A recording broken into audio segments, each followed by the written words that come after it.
Hi, I'm author Richard Buskin. I don't usually listen to podcasts, but I am listening to the Fab Four Free for All.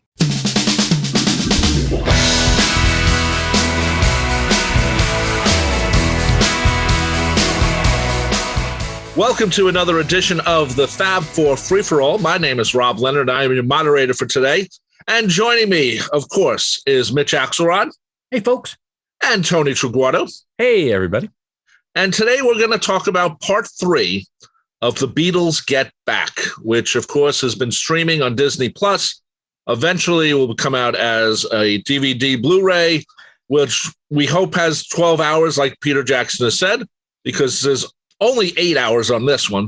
And if you're watching this 40 or 50 years in the future, just put the little chip inside your head and you watch the whole thing. That is next. That is next. We look forward to that, actually. I don't know about you, I don't. So anyway, part 3 is sort of, the ending's coming. You know what's happening. It gets better and better. It can't get no worse. That type of thing. Okay, I had to throw a lyric in there. Story number 43. Go ahead. Yes. So anyway, I really enjoyed part 3. I liked how they did the ending. I like how they did the beginning. There's a couple of things missing, which we will talk about. But I thought it continued with parts 1 and part 2. And we've talked about foreshadowing.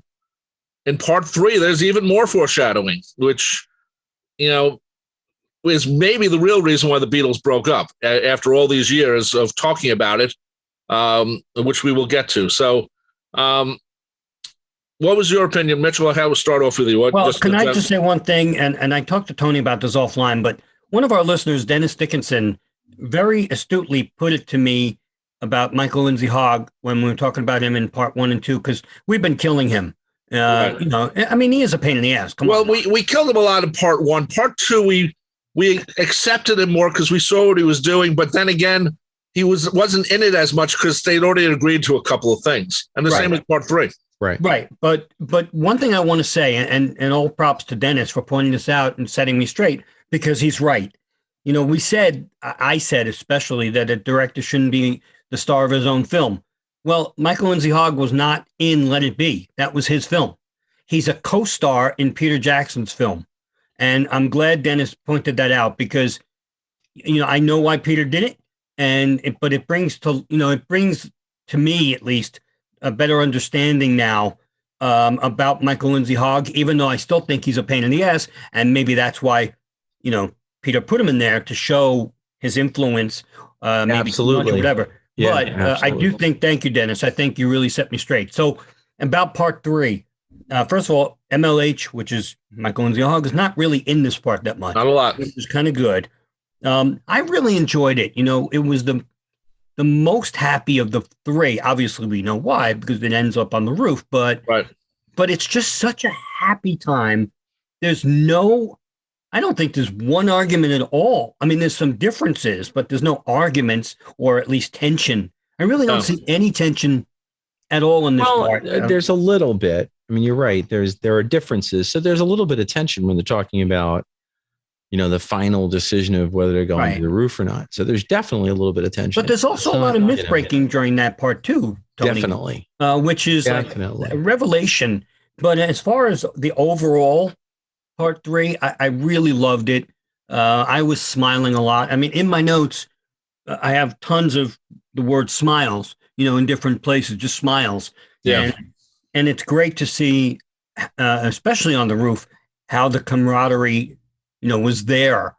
It's the freaking Beatles. I don't care.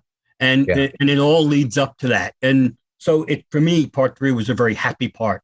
A very enjoyable watch. Yeah, I was impressed with that. It is happy. There are a couple of times when, and I don't want to jump ahead, so I won't, but there are a couple of times you're saying, no, don't talk about that. Don't talk about that. Right. And we'll get to that. It really starts off with what I always thought was a fun part where Ringo comes in, starts playing the beginning of Octopus's Garden. And then first we hear Once Was a Beautiful Girl, which is fun. Right. That over the credits. Yeah. And I love that. I did too. Yeah, I forgot about that. But I was also, I wasn't sure the name of the song. So, Yeah.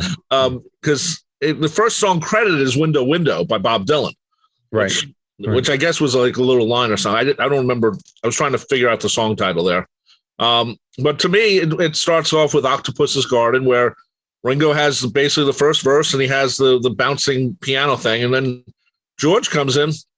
Here's another song that should be Starkey Harrison in the history books. Let's not go there. I know. But also don't come easy, You know who's also helping out was George Martin.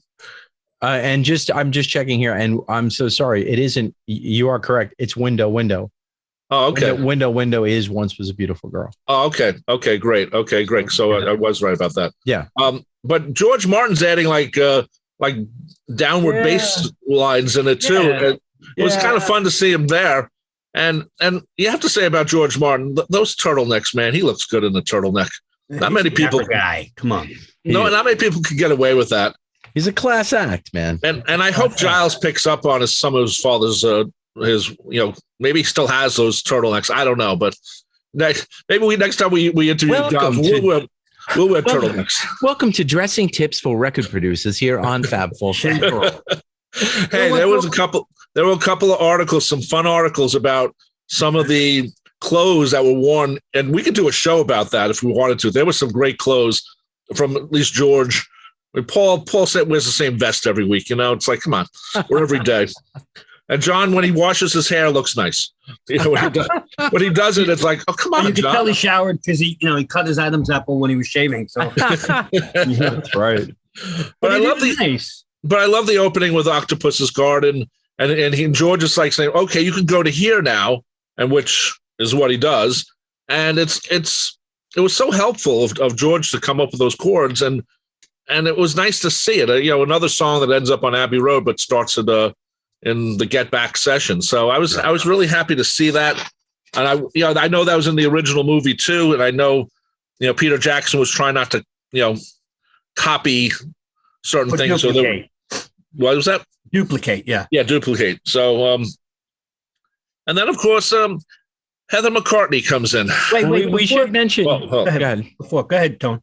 We should mention that John is on drums during that. Yep. That's right. Oh, that's right. He actually says, I've never been up here before. Yeah. Which is kind of cool.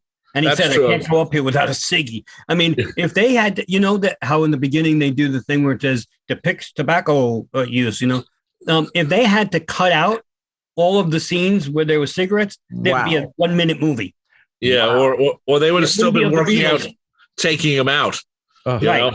Yeah. It's amazing. But it's also foreshadowing for George's death, but but it is kind of cool to see John on the drums. And I thought it was nice. It was they're doing different things on a Ringo song. Too bad it came so far late into the sessions, because that easily could have been on both Let It Be. Of course, it was on Abbey Road, but it could have been on that Let It Be. You need a Ringo. There's no Ringo song on there, so that's right.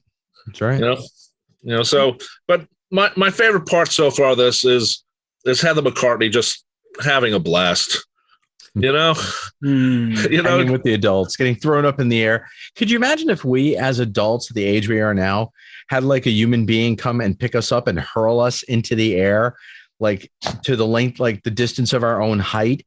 I mean, that's one thing I love about little kids. You throw them high up in the air and they just giggle. If you ever did, anyway, sorry. I've done it, and thank God I didn't drop them. Yeah, I just am thinking about like if just some 12-foot human came along and lifted me up and hurled me up in the air, I'd just poop myself. I mean, what? I mean, anyway. Well, you're at the age where you poop yourself no matter what. Nice. That's true. Can I say something about that piece? When I first watched part 3, and Tony, you know this, I was very annoyed at the Heather stuff. Yeah. I thought it was too much. I thought, in my mind, I was so engrossed with the Beatles recording, especially at that part of the documentary, that I was annoyed that they put in so much of her. I was like, come on, Heather, get away. They're trying to record. Go away, kids. You're bothering the Beatles. Right. Well, I hope Heather has seen this and really looked back fondly on it, because now, upon seeing it again, it's not too much. No. It was just enough. They're all engaging her, all of them, Yeah. Although John is one weird duck, though, man. I just put in my notes. Yeah, I just put in my notes. Wow, John is just so great with kids, isn't he? Like, talks about eating kittens. Like I know, but that's John. I know he's horsing around, but man, that is just some weird stuff. But anyway, but they do play with her. Every one of them. George is in the back, but he's laughing and talking with her, and she's going to everybody. I love when she imitates Yoko singing. Brilliant. But she's another person who's been influenced by Yoko. There you go. I think she was better. No, I'm kidding. There you go. No, but John has fun with that. John yells, "Come on, Heather!" Like, he's encouraging the soundtrack. Yeah. Yeah, and of course, there was the scene where Ringo's playing drums and she's playing the cymbal with him. That's hysterical. While they're playing. Yeah. And she's playing in time, no less. She is. She's not a little kid just going like this on the drums. She's playing in time, which clearly cracked me up. I was like, wow. I love, and this is a credit to Peter Jackson, because I probably wouldn't have thought of this, but when they show Heather singing, miming the words to Let It Be. To Let It Be. I was like, she must have heard, obviously, Daddy. I think it was Daddy at that point. No, maybe not. Not yet. No, not yet, because I didn't get married yet. No. But she must have heard Paul noodling on the piano a ton at home to know that song, because she's literally like lip syncing it while he's singing it. And that, I love that he showed that. It was just smart. Cool moment. Yeah, very cool moment. So I do like the Heather part a lot better now. Right. It also seemed a lot longer when I first watched it. There's also a little jam in there. That the title of it that they put up on the title card, as I told you before. And that could have been a very cool jam if it was flushed out. Yeah. That's actually one of the cooler and more interesting jams that go on during this whole thing. Right. And of course, as literally every song in this movie is, and the other two parts, there's nothing really complete. So you don't know if it continued really. But I guess they had to give titles to everything that came across as, a chord progression. Okay, we got to give that a title. Yeah. Even if it was just a simple, jam type of thing. So just for legal reasons. And I understand that. So, but yeah, I agree with that. That had potential if they had followed up on it. And of course they didn't. But I liked what you said, John, what Tony said about, John and Heather, are you going to eat those cats? And she goes, no, they were just born the other day. And I'm like, I'm sure she sees it now and says, I was a vegetarian then, Either that or, wow, John was really a sick bastard, wasn't he? I think John could have written the sequel to Chitty Chitty Bang Bang based on what he was saying. So but John's also improving to Let It Be, which I thought was really cool. Yes, I thought so too. Let me tell you something right now. In this part, John Lennon in general is so, when he improvs anything, he comes up with stuff. I mean, Paul comes up with a couple of great songs, like right off the cuff, but like John will just be singing anything and he never stops because he's at a loss for a rhyme. Yeah. He just continues, and that's brilliance. And that leads to later on when George is trying to write something and he's basically said, well, fill it in with whatever until you get what you want. And John was able to do that a lot, just strumming the guitar, just let's clean out my head and let's see what I can come up with this time. And it worked a lot. So, I understand where you're coming from with that. The other myth, I'm sorry, Rob, I was going to say the other myth that gets debunked during that period is when they're running through Long and Winding Road. They do the oldies thing. They shake, rattle, and roll. They do Blue Suede Shoes.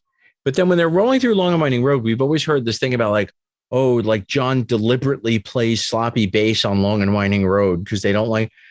You watch John in those takes, and John is very earnestly trying to figure out a bass line. Yeah. And he and Paul discuss where to leave out, a note. Yeah, leave out a note and leave out he does this one really, really nice bass fill, toward the end of the take. He just does this great bass fill that didn't appear in the final one. So that's another thing with John played sloppy bass on that. No. And also George Harrison, because you got to obviously delineate. George Harrison is so helpful during the Long and Winding Road. Yes. He really is. He's very engaged in the song. Yes. Now, I don't know if that was a prerequisite for coming back and, you got to show, interest in our stuff too. But damn, he was almost more interested than Paul, because Paul says, these two songs, the slow ones, Let It Be and Long and Winding Road, they're plotting a bit. And I have no, and they're kind of, I don't know. Yeah. And George is actually more enthusiastic, and he's like, it's good. Let's do this. Can you do this and this? So I thought the camaraderie throughout this whole part is amazing, but it's nice to see, George helpful on a song, that was not loved by Paul yet. And even Ringo is like sleeping on the drums. I love that. Ringo. I hope that was real, like a real match to actually what was happening, and not like a cover edit. Ringo is, half asleep. He says, I don't know if there's even drums. I don't even know if I'm going to come in. Yeah. I don't know where I would come in. Yeah. That's true. I like the way they take Dig It and then mix it in with Twist and Shout. And then George Martin is on percussion at the same time. And he doesn't seem to know the song, but he's banging away anyway. I really enjoyed that. I'm rooting for George Martin to be in every scene, that it's a good scene. And every scene he's in is better than what it should be. Right. So I was happy that and I've always liked the song Dig It, even though it's kind of very much a throwaway and kind of silly, but I like the enthusiasm the song always had whenever they did it. Yeah. And they did more than one take. I mean, it wasn't like it wasn't a one time. No, they went and say that. Yeah. Well, they if you listen carefully in the outtakes, not outtakes, but of the Roof, in the complete Roof, that he says, the next one, can you dig it? And he's like, I don't think so, whatever. But he actually, they were going to try it on the Roof. Yeah. Well, talking about George Martin, we all said that in the last episode that, he was very cool about letting Glenn Johns finish what he started. And he's so cool in this one. He's still their daddy, though, so to speak. You know what I mean? Like their producer daddy. Because John at one point says, we got to do something with these PAs. Right. And George Martin looks at him and says, I'll fix you, lads. I'll fix you. And, it's like he's still the guy. And that was such a great thing. It just shows the appreciation that George Martin has for them. Also, what they have for him. They trust him to get it fixed. They're in their own studios. And also, too, again, back to just George Martin's absolute knowledge of music and producing and whatnot. When he's talking to them after the take of Let It Be, he's talking about how, George's Leslie blends in with the electric keyboards, that there's, frequencies that repeat and all that. And then there's the funny bit when George suggests and says, well, maybe we'll add brass, we can add brass. And Paul talked about adding brass, and George Martin starts laughing and he goes, that's hardly the Beatles live, is it? Which is a great, George just, and I don't think he was trying to take the piss out of them, but, it's kind of a fun line from George Martin. Yeah, Beatles live, we're going to add brass. Yeah, that's hardly there are live, several, is it? There are several points in this part where the Beatles acknowledge that they're the Beatles.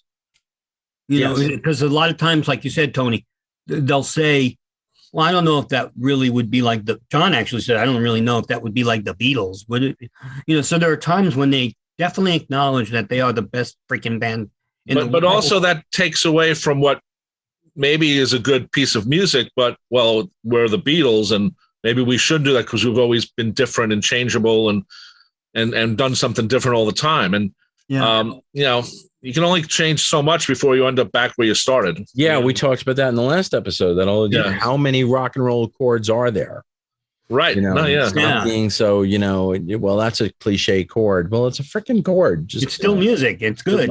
It works very well in the song. Yeah. So I like George Martin. There was another thing he did. I'm going to jump ahead on this, but you just brought it up.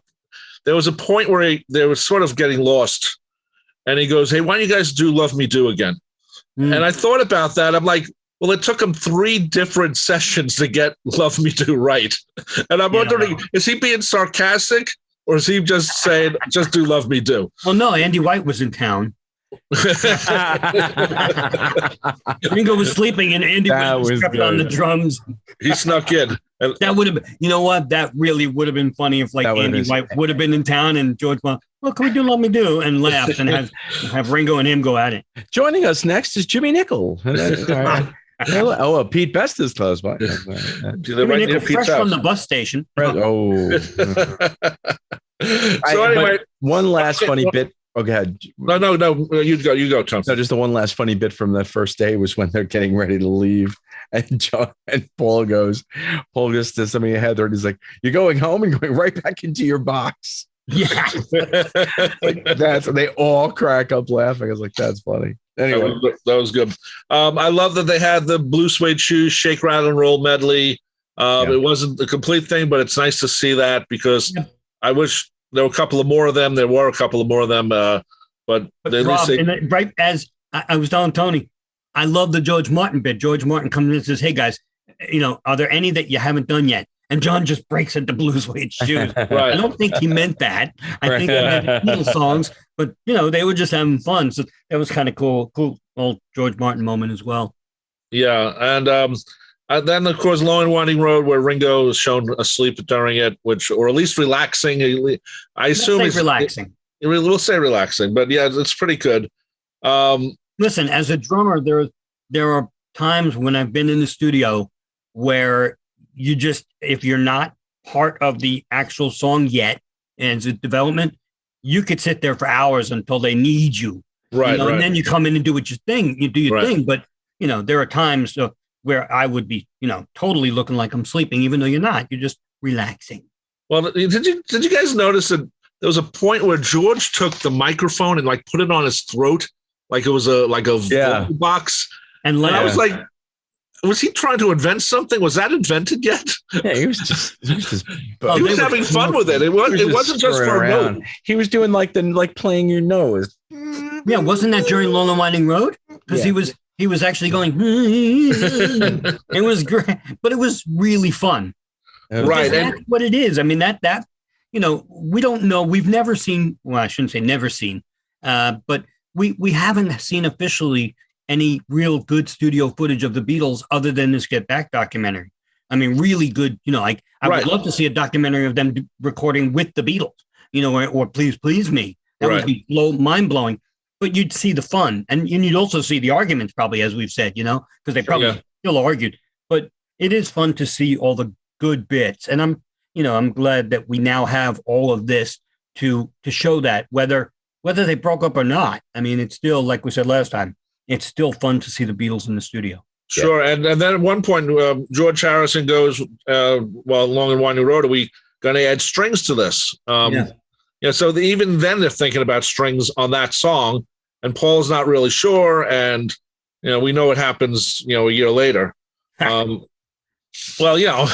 wasn't Paul's string, so that's the difference. It was spectrized. Then the next rock and roll medley, Shake, Rattle, and Roll, Kansas City, Miss Anne, Blue Suede Shoes again. Next day, right. Next day, yeah. And, I like that they have each day as, day 18, day 19. That's a cool countdown thing or count up thing to have in this documentary. I like the scene with Paul and John are dancing in the control room. Yeah. Yeah. You know what? It's very cool. A lot of fun in the control booth. John with the shirt down over his knees, and they're goofing around a lot, spinning Heather around. Like that's a great bit, that little montage. But then you think of I think Heather is wearing the same exact clothes. So unless that was like an edit from the day before, right? Because she went home and then they show her the next day wearing the same clothes. So I'm not sure if that's like it's a Picayune thing, and I'm not. Right. Just mentioning, I don't know if it was like an edit to make the. Well, one thing I noticed about this third part is a lot more cutaways. Like they didn't shoot as much A-roll as maybe they should have, or have both cameras going to cover each other. This one has more cutaways, and there's a couple they use the same thing, but maybe 10 seconds later. Yeah. There's a scene with Glyn Johns and who was an Alan Parsons. It was the same cut, but 10 seconds later, like Parsons is at the tape machine. Yeah, so no big deal. Well, one thing that about the Beatles being in the control room and they go back and listen, you think of that picture that's in Let It Be where Paul has his hands out. Yeah. It looks like he's telling everyone what to do. You don't really see that in this movie, and I was very happy to see that. I mean, but then again, it was part of the Let It Be album. And so where do we get these ideas that Paul was the boss? From the Let It Be picture that we see there, from Paul saying at the beginning of the thing, well, I don't want to be the boss around here, telling everyone what to do. That's a great point. And I just want to debunk a myth again. Like Tony said, there's a lot of myth debunking in this one. But to your point, Rob, there's also a picture of them. I think it's a black and white one. Maybe it's color. I don't remember. But where they're all in the studio and they all look exhausted. Like George has his head back and looks like he doesn't want to be there. He's tired, sleeping. But if you watch the movie, he's listening. He's flopping his head back and forth, and he's got his head on the wall, but he's intently listening. But that picture, that still photo with the narrative that we've been given 50 years now, makes it seem like that was oh my God, do we have to sit in this room and listen to this again? Yes. But you know what? It's totally 180. It's totally the opposite of that. No, I agree. And there is there's more pictures of or more footage of Linda taking pictures. And I wish they did what they did in the first part where they actually had her pictures. Yeah. Because I think I love her pictures. And I wish they'd done that with Ethan Russell's pictures too, because I think it breaks up the whole everything has to be moving type of thing, because those pictures are just as famous in many cases as the movie. Some of those shots that either Ethan took or Linda took. So it would have been nice to have more of those. And I also think of, like in the movie Goodfellas, there's a couple of scenes where instead of showing footage, Scorsese shows pictures of events that happened. Like there was a scene where De Niro pours water on Henry Hill, and there's a picture of them playing cards. And instead of showing footage of it, they have pictures. And it's another way of getting your point across. And I wish they'd done a little more of that. But you don't want to run into what we just talked about. You don't want to run into showing a picture, a still photo, right? And having it being misinterpreted. Well, that's maybe why they didn't do it, because showing the actual footage takes you, 3 frames over where it's wow, George is happy, but it looks like he's sad. Yeah, you got full context. Right. That's true. Use it at the appropriate point, maybe. Maybe that's correct. Yeah. You know what? Old Brown Shoe. I know why it was the B-side in April of a Ballad of John and Yoko, because George came in with it ready to go. Ready to go, man. And I love the fact that he when he comes in, he's making the comment about John or to John, which is really nice when he says, I was thinking about you from 10 years ago, telling us, finish him straight away. Yeah, it was a nice little moment. And that was really nice. That was kind of like an acknowledgement of, of how long they'd been together and how long that was cool. But anyway, sorry. How involved? No, that was a great point. But because I originally thought he was talking to George Martin when he comes in and says that, but then I noticed he was talking to John. Yeah. But you know what? How involved was Paul? Yeah. I mean, in a George song, right away he goes behind the piano and starts bopping, and then he goes on the guitar, he goes on drums. He's very involved in a George song. And you want to know something? I love that song. Yeah. Such a great song. You can see why, it was, out of any song they could have chosen for the B-side, it was a George Harrison song. And it's a great song. I agree with you, Mitch. It's one of my favorites of that could have been on the roof. Yeah, that could have been on the roof too. The piano, and then everybody else could have played. Before we get to and we'll get to the roof later, obviously, but a shout out to another shout out in this episode to our friend George Walsh. Did any of you notice the Hawaiian guitars on the roof? Yes. Yes. Yeah. I did. There's an acoustic guitar up there too. Yeah. And the Hawaiian guitars up there. For You Blue. So they were going to play. That was on the list. Yeah. So I didn't notice that. Yeah, it's cool. There. It's when the PC guys come. Yeah. There's another fun moment that George pointed out, which we'll mention later. Anyway. Yeah.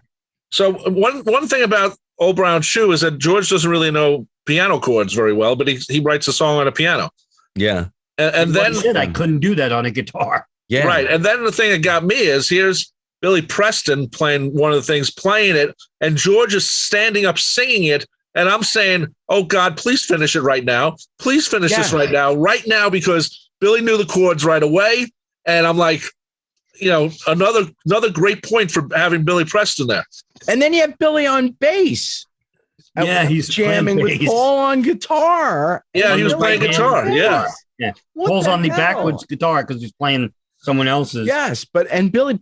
Oh, wait a minute, that's right. So Billy. Oh no, Billy was on the 6-string, the 5-string or 6-string bass, and I think he was on the 6-string bass. Yeah, so I can't remember. It's 5 or 6. So it looks like a guitar. So yeah, but it's strung righty, I guess. So I think that's John's. So yeah, it's John's. It's strung. So, but that whole section is like, wow, this all of a sudden George brings in another song, and he says it's a rocker. Yeah, and it's a happy. The other parts happy he says, and a rocker. I have is slow. So this one he comes in right away and he says, and it's happy and a rocker. Yeah. Put it right next to One After 909, and you got a. Oh, don't even get me started. Great I'm segue talk there. about that song later. I can't. I want to burst out and talk about it now, but let's not. So I was very impressed with that whole scene, and they gave it a lot of time too with Old Brown Shoe. So if you think about it, I'll just jump ahead. All Things Must Pass doesn't get really much of a play. No. You would think that it wasn't part of the sessions, and it really kind of was. But by then they gave it enough time in the first one. I thought but not as much as they sort of went back to it at the end. But by then, in the men's bathroom at Apple, George is secretly writing the set list for his first debut album on like on the back of an envelope. So All Things Must Pass is going to be on that one, and I'm not giving it to these. Don't give it to them. Yeah. Yeah. Well, either way, I mean, I thought I'll that be happy. They gave Old Brown Shoe a ton of time, which I was very happy because there was a line Paul said. He said to Billy Preston, very nonchalant, but he goes, "Coming from Northern England, it's tough to come up with all this soul." After Billy comes up with a keyboard solo, it's like, "Oh, thank you, Billy. Thank you for saving our song." That is very funny. Yeah, so he saved a lot of the songs. He really did. He really did, and I was very happy. We mentioned last show, but on this show, at the end of the credits, it says the Beatles and Billy Preston. Beatles and Billy Preston. So, he was brought in as a sessions guy. They signed him to Apple right afterwards, and then he became Billy Preston. Yeah, So that was pretty cool, and and then to continue what Tony said before, when John asked George to fix everything, and George knew exactly what to do. You have to have your things here. You can't have it here. And, you think whoever set it up would have known that George Martin doesn't have to come around and say, you have to rearrange everything here. Basically, it was a makeshift studio, Yeah, makeshift studio. And it proved George was also a hell of an engineer. But before the whole part, when he comes back in, they run through, as Paul calls it, Wrong and Winding Box again. Yeah. And which is funny because they're going back to that song again, and they go back to it later on the 31st. And isn't it funny how the take that was the one that ended up being used was already in the can? Yeah. So it's funny how they go back to it, just not realizing we already kind of got the take. Well, there's plenty of times where even at the end where they're like, "How was that? It was perfect." Okay, we'll do more just even because now we know we can get it right. Yeah. Okay. Well, that's truthfully, that's the mentality that you work with in the studio. I mean, now it's sad and you not to go on a rant, but it's so sad that now with digital recording, when you're not, because there's a comment that Glenn makes about, do you realize that, this is costing you, 2 shillings a £2.40 a second or whatever he says. A foot. A foot. And to stop to think that back then it cost so much money to record, but yet people did it. They did it to the point of making the perfect take. And now that, oh no, we'll just punch that in digitally. Now we'll just auto tune that. Now that it costs nothing to record, absolutely bupkis. Now it's all of a sudden it's like, well, we could just fix everything. No, just take it again. Just take it again and get a damn perfect take, or get a good, I know what you're saying, Tony, but I also think part of this whole thing that they were filming it, that it made them more aware of some of the songs where they've done over the years that had mistakes in it, but they didn't care. They moved on. And I think the video part of it, or the film part, shines a light on their playing, that you notice it more. There's when you watch The Rooftop, there's mistakes all over the place, but it's this fun moment that you don't care that the mistakes are being made. Yeah. And I think of like one take songs like, Kansas City, or Twist and Shout, or stuff like this. And they were one take, whether what's, released, or two takes. Well, maybe down. And, it's really kind of, I think they were more conscientious of what was going on at that moment because of the filming. Just shows what's going on. And I'm not sure why, because, I think like Dizzy Miss Lizzy, there's a huge mistake in that. And, what you're doing, there's a huge mistake in it. And they just kept going. Yeah. That is interesting, right? It's calling you're seeing it on film. It's going to be obvious in multiple ways. So that's, But you know what? George comes up with a brilliant, sarcastic line. He says, well, EMI is going to pay for that. We're EMI artists, aren't we? That's a great comment. But there's that funny bit where, is it George Martin that says something like, do we know that Ringo's, did we check that Ringo's okay? And John goes, oh, we don't take any notice of him. Yeah. Yeah, that was funny. And obviously saying he's obviously it's kidding around. But it's very, very funny. We don't take any notice of him. That's when he was lying back during Long and Winding Road. Yeah. He's like, is he okay? Well, one thing about Long and Winding Road, to me, it sort of slows the show down a little bit when they start working on it with all the other stuff they're playing. And I don't know why. I don't know if it's the beginning chord part or just the opening part, or just the way it sounds. Every time they go into the song, I'm like, oh. You just hate that song. Oh, I'm sorry. You okay, Tony? Don't want you choking or anything. No, I just... Now, it is true. I'm not a fan of the song, except for the Wings Over America version. Okay. But I did like some of the rawer versions that were played in the beginning of the Get Back. Can I make an observation? Sure. The Long and Winding Road, to me, I mean, I'm going to come right out and say I love the song. It's beautiful. It's brilliant. The lyrics are great. I love it. Everything about it. But it does represent the last number one Beatles song. Number one, to hit the in the States. It wasn't in the... Right. The last single in the States. So for me, it was the end of the Beatles, so to speak. I know they released. So to me, when they keep playing it, hindsight, because we didn't know it then, obviously. But now, whenever they play it, I just harken back to this is it. And that's a good point. In fact, bad. It's a beautiful, slow number. And yes, you're right. It does sort of slow up the pace, but it also just brings back memories of the Beatles breaking up. And you don't want them to do that yet, especially when they're having so much fun. You're like, don't play that song yet. Do it on the 31st, and I can deal with it because it's the end of the movie. Not now. Don't play the music. Please don't play the music. Yeah. But that's sort of another foreshadowing, but in a different way. It's a musical foreshadowing, not another type, which we'll get to in a couple of minutes. But I do love those raw takes, just like you were saying, Rob. I prefer the song in the earlier stages of where Paul's figuring it out, and Paul still doesn't know what he's going to do with the Long and Winding Road. It's like, it doesn't fit in with the rest of the stuff. And it's like I'm racking my brain and I just don't know what to do with this. But every time you ever try to sing that song, I have, and it's impossible to come up with the long, all right? And sound as good as Paul does on the release version. Sure. Every freaking raw one is the same. Every freaking one, he hits those two notes exact. And I'm like, I hate you. I mean, I love him, but you know what I mean?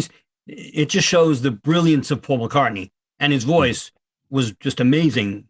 So. Yeah. So, anyway, I part of it, I also like part of this whole thing where they're changing little things on the words. And there's a scene with John is like fixing Don't Let Me Down a little bit. And it's important that these songs or words are changed to make what we now know the classic be the classic. Not that it wouldn't be a classic before, but it would have a different feel without the specific knowledge of how they're going to change the lyrics, even if it's just a word or two. And Don't Let Me Down, there's little moments who goes, okay, we got to change it to this and this.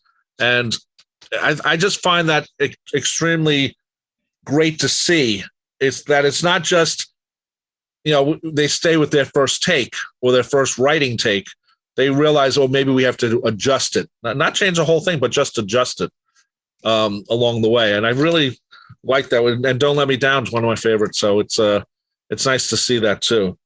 And again, another Paul, or this time was Paul reading an article out of the newspaper about John and Yoko's show they did. Paul's reading the article. No, Paul's playing Oh Darling. Paul's playing Oh Darling, and John's talking about his divorce coming through.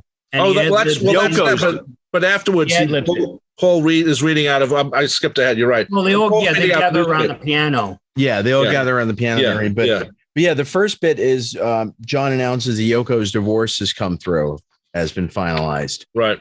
And then they're doing Oh Darling, and I was saying to Mitch, one thing that I'm sad that got lost along the way and would love to have heard a real full version was that Oh Darling in harmony. Yeah, it's really nice, man. That's so cool. I mean, granted, it's a great tour de force for Paul, on Abbey Road, but boy, that is kind of neat with the two of them doing the harmony. Yeah, the harmony really, especially at that time when John's life, and it really, I thought, John always thought he should have sang it. So I agree with you totally. But Paul also wanted to come in and try to find the Paul McCartney voice of 1962 or 63, where he just would wake up and sound like that. Yeah. And even at the age of 28, it's already changing. It's hard to believe, but it's true. But it's still damn good. Yeah. Actually, 27. I'm sorry, because I'm screwing up the Paul is dead thing there. I'm sorry. It'd be 28 if he lived. I'm sorry. He lived. He was 27 at that point. Out of all people, I'm bringing up Paul is dead stuff. Yeah, he was 26, guys. That's right. No, he was. He was born in. He was 42. You're right. No, and 69. Right. He would have been 27, so 26. You're right. Yeah. 26 and a half. Sorry. And you're right. It's amazing, though. 26 years. What old. is that little blurb? What is that one little weird ass little? What planet did this come in from? Of the studio guys messing with the instruments. Oh, that was fun though. It's hysterical, but it's boys are gone, and like the ants come in and they eat all the food on the picnic. They're all coming in and just picking up instruments and just. I expected one of them to go, "She loves you." Yeah. I know, right? What is going on? Glenn Johns is on the instruments too. Yeah, Glenn Johns is on guitars. Like that was funny as hell. Like it was actually. It was brilliant. You know what? It was nice to add in there because it really was. It was very funny. It was, but it would have been funnier if they came in and said, "What the hell are you guys doing?" Yeah, that would have been really cool if the Beatles came in and says, like, Hard Day's Night, don't touch my drums, he's very long. Get on with legacy. Yeah. But anyway, you were talking about they doing the layout of the John talking about the lay. Oh, and you were saying something about the book or Paul reading it, but anyway, I'm sorry. No, the newspaper. The newspaper. Oh, that's right. Okay. It was, and then there was a nice little scene. You wish it went on a little bit longer of Paul singing "Strawberry Fields" and John singing along with him. And I'm like, he's wow. Not singing. He's actually picking the guitar parts, John. Yeah. And he sang a little bit too on it. Yeah. All right. Yeah. Really so cool. I was really like, wow, that was a nice little touch of seeing that. It was like, wow, and the song must have meant a lot to Paul all the way because he's played it live as a solo artist. I mean, it was part of his tribute to John, but still he chose that song. And playing it in the studio there just for a little bit. We just wish it was longer, or they went back and said, "Hey, maybe we could do something with this." I wish they would have done that on the roof. My brain just exploded. Blown my head off. You wish they had a piano up on the roof, but that's not going to happen. Well, it's like when George said in the first part, should we do oldies so people hear it and they know it's us, so to right, yeah, because again, we'll jump to this at the end, but when they show the crowds, the big question is, do you know who you're listening to? And everybody's like, oh, it's the Beatles, but still, they're not seen. So would have been really if fun. It would have started with like Help. I mean, right away, it's right, yeah. If there were really fun, if there were outtakes from that. So, do you know who you're listening to? Simon and Garfunkel. No, go away, idiot. Sorry. Do you know Dave Clark 5? No. Well, the one thing about the crowd is that they learn pretty fast who's playing, and they settle very quickly downstairs. And on the roof, all of a sudden, you look at the end of the little concert on the roof, there's many more people than should be legally up there. Oh, yeah. And on other roofs. Yeah. So we'll get to that later. Yeah, we'll get to that. It's nice that the Beatles can still draw a crowd. Well, listen, we've always said that all the Beatles had to do was fart on a record and we go number one. Yeah. Well, we'll get to the farting in the episode. I was going to say Ringo tried. He said, "I got an idea, boys." And then George was responsible for 75% of that fart. One of our listeners actually said that. Could you have seen Peter Jackson in the studio going, "Do you think we could catch that audibly?" And we just put it on the end, like in the inner groove, like. Anyway. Well, yeah, be all the way. After Paul plays and John plays along with Strawberry Fields, Michael Lyndsay-Hogg finally starts to make sense about the rooftop and what the concert's going to be. And so all of a sudden he's like, I am doing my job and I finally got something right. But well, hang on, Rob, before that conversation, Paul has a meeting and the Beatles work out I've Got a Feeling without him. Yeah. Right. I mean, because he has a meeting at 1:30 and then George Harrison plays Rocky, and it's kind of cool to see him playing Rocky Strat. But then, like you mentioned at the beginning, no, you've skipped ahead a day. Yeah, you did. It's the next day. That's the next day. All right. That's the next day. I'm in a daze. Yeah, nice. And it's interesting that when they were doing Get Back at one point, John changes it to JoJo McCartney. Yeah, which. A man looking for Arizona weed. I mean, foreshadowing. That's funny. So, what? But also, when Paul was trying to find Sweet Loretta, whoever modern, he never, did he take it because of George Martin? Maybe. Oh, that's interesting. Yeah, who knows? Of course, who's in because they don't ever show. Yeah. He keeps trying to Sweet Loretta. Yeah. They keep doing different names, and then we never hear that they settled on Martin. And that's true. And I can't help but note that again, back to George Harrison, George is so enthusiastic during these takes. And then they go into the control room and they take that little break and they listen back to some stuff. And then they come back out and they nail the single. Yep. Yeah. Which is a trip. Can I tell you, Get Back has never been my favorite song. I love it. It's a good song. Mm-hmm. Really is. I have gotten so much more of an appreciation for it now. Yeah. And to me, I really, really think that, maybe they missed their opportunity. Who knows? I think this could be released right now because it went to like number 23 on the rock charts in Billboard last week or 2 weeks ago. Whatever. The song as a single. Yeah. Oh, yeah. I agree with you with that. I think they should. It could have been re-released like they did. They didn't re-release Got to Get Into My Life, but it could be re-released now. And I think it would do really well because of, first of all, the title song, right, Tony? And it's played so much. And it is a great song. No, they could easily do it. And it is the most played song in the movie. And I would like, and it won't happen, but it would be nice to have a thing where it starts where Paul is literally rubbing the bass on his body and trying to come up with Get Back There and follow each time they play it like until it gets to the rooftop.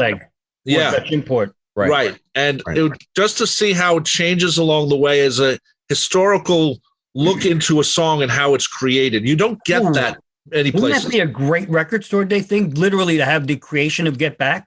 The evolution. I don't know.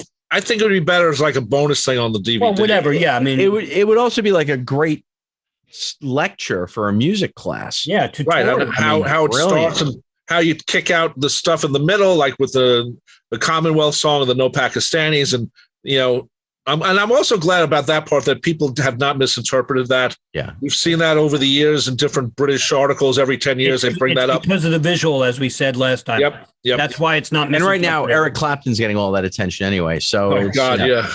But as of this recording in December of 2021, but it's really cool because with with Get Back, I mean, we could do a show. In my opinion, we could do a show on Ringo's drum fills. Absolutely, just his fills. You could do like what's your favorite Ringo? But to me, that fill and the single, he is one of the greatest fill players ever. Because no one, I mean, there's only one time in this whole documentary that Ringo is told or suggested how to play something. One time when Paul does Let It Be. Yeah. He says, maybe if you do, and that's it. Other than that, and we don't know, maybe there's more footage that we don't know of in the 56 or 60 hours, but we have not had evidence of like Paul telling him how to do Ticket to Ride, the beat. Right. This is Ringo, and especially, again, we'll get to the roof in a few minutes, but wow, even on the roof, this guy is a tour de force, and he is driving the band. Totally. Yeah, no, definitely. One thing about they're in the listening room, the production room. There was a scene where Yoko's handing John a piece of gum. Yeah. And it's so cute. It's like, here's half because she took half, and it came from George, I believe, and or was it Paul? I forget which one. But here she has to make sure John has a half, and then John's not paying attention, so she's trying to get him to take it. And I just thought that was such a cute little moment between those two. Because he takes it, she shoves it in between his fingers. Yeah, that's how she finally gets him to take it. But he goes back to listening. That's how intent he was on listening. He really was very attentive to what was going on. And that same scene too, Ringo has his arm around Paul. Yeah. Which is also nice to see too. It's it's those moments where you say, okay, maybe they are brothers. They are definitely. Next day is day 19, making the list, checking it twice. And one of the things that starts off this thing is what John Lennon says, I'm trying to do one of George's, meaning he wants to do a George Harrison song. Right. And I'll be honest with you, I thought John stayed away from George's stuff because he's not on a bunch of stuff along the way. He didn't show up for the session, or, they took him off a session. He also had a car accident. He had the car accident too. As part of that. But yeah, so I was nice to hear that John wanted to play a George song, because they really, didn't really have a lot of George songs. Well, they did have a lot of George songs, but whatever. But you know what? He does say, at some point that he does love For You Blue when they mention the list. Right. So, yes. And also don't forget, we have to harken back to the meeting between Paul and John. Right. I think consciously they're trying to make the effort to really go, to come back and do it. But they also show something for a while, like they did with Old Brown Shoe. Right. No, that's true. And George actually, asks John and Paul for help with the lyrics. Like, I've been dealing with this for 6 months. Which is really wild that he says that. I've been dealing with this for 6 months. Yeah. Which means was this around during the Escher period? I mean, Escher period? When was this? When did he first demo something? I know that isn't there the something demo is on Anthology, am I right? Anthology 3 was done for his birthday in 1969. So that's what I mean. So he's saying it's been around for 6 months, but he hadn't come up with the lyrics yet. Yeah, and I mean, we have where I'm going is I'm just making sure I didn't miss something. We don't have any evidence of that. Okay. Yeah. No, it's not like Let It Be and the White Album sessions that came up on I was gonna say bootleg, but actually on the box set. On the box set. And that is a fun point that George is being helped by John and Paul. Something, a pomegranate or whatever. It's just a great little line. Do you know I missed the show? Did you know I missed the show? Right. I mean, like, what? I don't know. Yeah, and it's totally a different vibe, obviously. Yeah. But if he would, that's also interesting in a different way. about how you throw words in to be changed later, because sometimes people throw words in and they don't get changed. Oh, absolutely. You can luck. You never know what you can conceivably luck into. Right. In a situation like that. I mean, right. So that was part of it. And that was a nice thing too. Now we've seen that before and heard it before, but it was nice to actually to see it in its entirety. Also, we should say that on this day, the 28th, John did wash his hair. That's when they show, I think, the cut on his Adam's apple. Because his hair isn't stringy. He doesn't look like he's been hanging out in the wrong part of town. His hair it looked like he actually blew it. Had a hair dryer there. It looked very nice. Maybe he expected the rooftop thing to happen. He wanted to look good, which I don't blame him. You think that John might have dressed better, knowing that the video or the film was happening. And the Beatles. What? Yeah, they didn't care. There are times when Paul has greasy hair. Yeah, but Paul has shorter hair, so it doesn't look as bad. and George has the best clothes, and Paul wears, like I said, the same thing all the time, and John basically does too. And thank you for joining us. Thank you for joining us again on Beatles Fashion Tips here on Fab for Free For All. Glenn Johns is the fashion plate in this. Glenn Johns is hysterical with that freaking white coat that like little Heather tries on. Oh, I love that, man. Earlier, like, dude. Anyway, gotta love him. I like the fact that John keeps calling, "I've got a feeling, I've got a fever." Yeah. It's just, and it actually could have worked maybe as a lyric. I've got a fever, the fever I can't hide. Maybe. So, and then this is the day that I mentioned it before, but in our chronological thing, this is when George Martin said, "Why don't you guys try Love Me Do?" As they're trying to figure out things, which, and always the dry humor of George Martin. Though. What? It's a funky little version. It's not bad. It's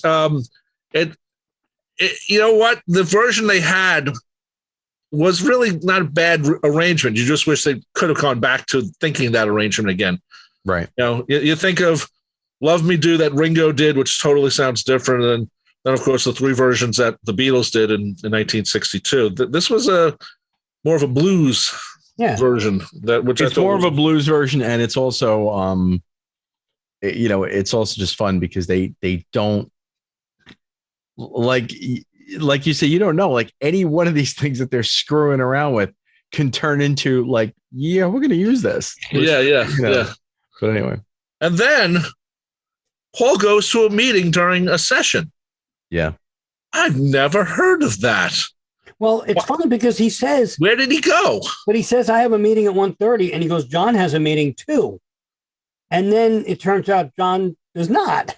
And then George says, well, I'll meet with Ringo. That typical wit, I'll just meet with Ringo. And he laughs. And then Paul leaves and John's still there. So the three of them jam. Well, the question is, where did Paul go? He went to meet with Alan Klein first. Yeah, right. Because in the movie, when things like that happen, there's a little line that usually comes up and says, well, so-and-so happened, the meeting happened at George's or whatever. Yeah. And they didn't do that. They didn't say where Paul went. And to Dick James' house to make a different arrangement. Actually, what we don't know is that Paul went to a very secret meeting, the result of which we see get passed between George and John while they're up on the roof. So Paul goes to this meeting, which we don't know where he goes. Right. And guess who decides to bring up Alan Klein to the other two Beatles? Again, more foreshadowing. And to be fair, though, Rob, to be fair, there is a quote from John, and he says, I want to tell you all at once. Right. He did say he wanted to tell us. He did say that, but it's very convenient. He goes on and he goes, I'm really sorry to bring this all up right now, but I'm excited. But he does, to be fair, we shouldn't make it seem like he wants to wait till Paul leaves. He does say that he wants to tell everybody at once. And it's also interesting, too, because with no intent of any malice or nastiness or anything like that, he says to George, well, he's going to look after me. I know that. Right. I don't remember hearing that. Yep. He says he's going to look after me. I know that. And George goes, oh, all right. Okay. Well, they could all have personal representation. Well, right. That's what happens when you get older in a band. Every one of the Stones has their own managers. Fleetwood Mac, if you look at the dance credits, one page is all, lawyers and assistants. So, well, I think each of their limbs have their own representation in Fleetwood. Probably. But there was a line that really got to me. He goes, I think he's fantastic. That's the line that John said about. He knows everything about everything. That's right. And the way he describes everyone was perfect. Well, not really perfect, but he described everyone the way I guess John would see him. He knows as much about me as you do. Yeah. George, he says that. And I'm like, wow. Yeah. You just met him. And the other two things, though, Rob, two things. Ringo says, and I quote, he's a con man who's on our side. Yes. He said that. So it's like that was kind of a very interesting quote. So they know he's a con man right off the bat. At least Ringo does. He's a con man, but he's finally a con man on our side. And then what? Don Henley said that about Irving. What's his name? He said, he said he might be Satan, but he's our Satan. Yeah, well, but then Glenn says he's a strange man, and John says, yeah, he goes, yes, he's very smart and everything, but he's a strange man. Yeah, no, but that's later though. That's a little bit later, but we'll connect it here because you also said that whenever you talk to Alan and he doesn't like what you're saying, he just cuts you off and changes the subject. Right. That's what the group meeting, right? He really does. Glenn, to me, Glenn is basically just saying, stay away from this guy. Yeah. I feel like Glenn is basically just trying to do you could do what you want, but with this guy. But then when he gets the response from John of, but he's fantastic, then Glenn says, oh yeah, he is, he has to back away because and then he says, but he's still strange. And he's talking about getting and it is interesting though, he's talking about getting the rock and roll circus money to Biafra. Yeah, that's true. Which is probably would have went through Alan Klein's pocket first. And, well, we don't know anything about whether or not to give the guy this much. We don't. He was never accused of shaving money to Bangladesh or anything like that. I mean, I know that his production company got paid multiple times. Yeah. But anyway. But does that Biafra thing lead? Doesn't happen. It doesn't happen because the Rock and Roll Circus never came out. No. I get it. But did he put that? But did that whole thing get put in George's head for Bangladesh? Ooh. That's a good point. But, I didn't put this together until I heard this part. I keep forgetting that when John and Yoko go to hang out with the Stones for Rock and Roll Circus, that Alan Klein would be there. And that's how, when Alan Klein calls John up, he already has an in. He probably got his phone number or something along the way, or at least when he would call, he would say, oh, it's Alan Klein. I met him at the Rock and Roll Circus. Right. Which I never thought about because I always thought of as, that Klein was sort of a predatory person and saw what was happening with Apple. And then when John claimed that, we were going to lose money, in 6 months we'll be broke. And then he jumps in, but he was probably already planning a little bit before, but he didn't do it the way I always thought he did. I thought he met him right away, boom, boom, boom. But he probably met him first. Hey, I'm a nice guy. He says, I think he actually says, I met him at the circus. I only got to shake his hand or something. Yeah. Well, but it is true that Klein did read that article. So if our dear friend Ray Coleman were still alive, I would be calling him right now and yelling at him because he's the one that was responsible for that. Anyway, sorry, Ray, wherever you are, man. Anyway, so that was interesting. The whole thing with Klein, because let's be honest, it is the Klein thing that pulls this band apart down the road. Well, it's the Beatles' decline. Yeah, Ron declined. Sorry, I had to. All right, but shortly after that, with Paul at his meeting, I just love this next bit of Ringo, Billy, John, and George doing Old Brown Shoe. Yeah, that's cool. Yeah, which was fun. Well, don't. And then George talking about that's what. John wasn't involved when George brought it in. You see him coming to the studio with Yoko that day, so he wasn't involved originally. So then now it's him. Now it's John getting into it. And then they start talking about actually buying shoes. Yeah. That's so weird. Because George can't go buy shoes. Oh, what if they were doing, yes, we have no bananas. There you go. Go out and get some bananas. Could you get some bananas? And I'll have mine with cheese sauce. And what is What is with that wonky little piano? I was just going to bring that up. Where does that come from? John bought it. John bought it. He said, I saw it on TV. Could you imagine just like John sitting at home and it comes on, on TV. Oh, hold on. Got to call up. Can I order that thing on as? I mean, it's hysterical. The first I've seen on TV. Yeah, send it to John Lennon. Well, the thing about that is that Billy Preston's given it, and it's a keyboard, and Billy's making music on it. Music, figuring out how to freaking work it. He's like getting this whole Old Brown Shoe riff going on this toy piano, whatever it was. It was who knows what it is. It's like it's a great thing. I would love to buy something like that because it looked like a lot of little fun, little theremin type thing. Anyway, yeah. So anyway, it was Paul comes back and. Then John talks about remembering Bob Wooler. Well, because George Martin does something or says something that kind of like, pisses John off, like pisses John off. Yeah. And John goes, I've had some wine. Remember Bob Wooler? Yeah. It's like, wow. For people that don't remember, John beat the crap out of Bob Wooler for implying things about him and Brian Epstein. Yeah. What's the song where Paul takes over the Hawaiian? I forget. I didn't have it in my notes. Don't remember. He's on the Hawaiian and he's trying to play it. And obviously he's jealous of John's incredible playing on For You Blue. Yeah. And he's just trying to play it on a jam. I forgot what song it was. And I wish sorry, I didn't have it in my notes. No, it's right. And I'm like, he wasn't as good. No, it wasn't. Yeah. Well, then we move to the 28th. We're getting closer to the concert. We should add that the B-side, the actual B-side take of Don't Let Me Down is almost at the end of that day. Yeah. They start screwing around with something called Half a Pound of Grease Paint, which I don't know what that's all about. That's the 28th. Is that? Yeah, that's the beginning. Oh, I'm sorry. My bad. Wrong place in my notes. My bad. I am bad man. Go ahead. And that Grease Paint song, you know what? It's not a bad song at all. There's more than a verse there. It's another freaking, Paul. It's an improv. It's an improv that could have been a number one hit. Probably.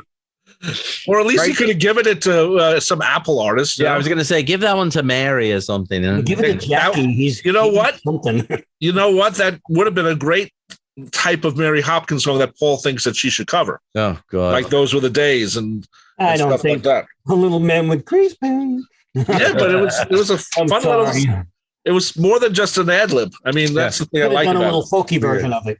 Yeah, that's true. That's cool. Anyway, then there's not much on the 28th. No. Alan Klein does show up because John goes. Alan Klein is here.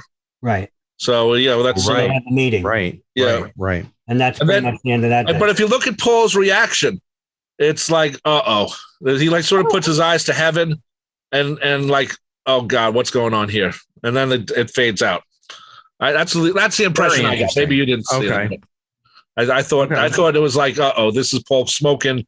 He's enjoying himself, and then he sort of looks to the sky, and goes, I didn't get that. I just remember George falling over the, almost falling, and he's like, fucking hell. Right. Almost falling as he's getting his stuff together to go upstairs to the meeting. Yeah. So the 29th, which is day 20, which isn't that bad if you think about it. They really should have had like day 4 for Twickenham or not Twickenham. Here's Apple Studios day 4. Twickenham was day 4. They really should be separate because there's such a difference in the way. Yeah, but you're presenting this holistically. That's true. You're right. No, you're right. You're right. Good point. Yeah. Good point. Anyway, again, John is talking Alan Klein like it's his new girlfriend. He loves him. He loves him. And this is what Glenn said. He's like we just talked about. He's strange, and he is strange. Let's be honest. He doesn't look good in a turtleneck sweater. No, George Martin does. George Martin, yeah. There's the big difference. George Martin wear a turtleneck sweater. Alan Klein can't. It's the trousers. And a turtleneck sweater. Get back home, Alan Klein. And then go home. One of the funniest parts of this whole damn movie because it was just so funny. Ringo farts. It's like a non sequitur from Family Guy. And I'm like, that is brilliant. But he says I faulted. Yeah. And they're like, and you see it in the closed caption, and Paul backs away. Paul backs away. That's the best bit. And George Martin's like, so what? And he's like, Lynn John, I think it's MLH and Paul, Ringo, and George Martin. Ringo's like, I just wanted to tell you. So, bizarre. You think it'd be George with all that Indian food he eats. Well, that's what I said. A bunch of friends on Facebook were writing. So I love about this movie. It's like you were in the studio with them, and I said yes. Yes, you didn't have to worry if George had too much Indian food. Exactly. That was like exactly what I wrote in my notes. I wonder what Ringo was like watching now. Oh, I didn't need to put that in there. No, Ringo probably fell out of his chair. Ringo probably said, now if you film me because I always eat broccoli. Well, Barbara has that trouble every day. The thing is, I'm sure his kids probably have seen it by now. And that's probably like the thing they do play the rest. That's on the phone now. And that's what they talk about. Dad farted, Hey, grandchild, come over here. Listen to your grandfather fart. It is. I just heard it 2 minutes ago. It's a human moment. Oh, it is. It's a great moment. Yeah. You have to show it. And now there's memes on people put up like little toy things of Ringo's fart where they have actually like a little plastic toy blister pack. You hang it in the store. It's like, oh my God. Somebody needs to find Stimpy. Anyway. And then they start discussing the show. And this was an interesting thing.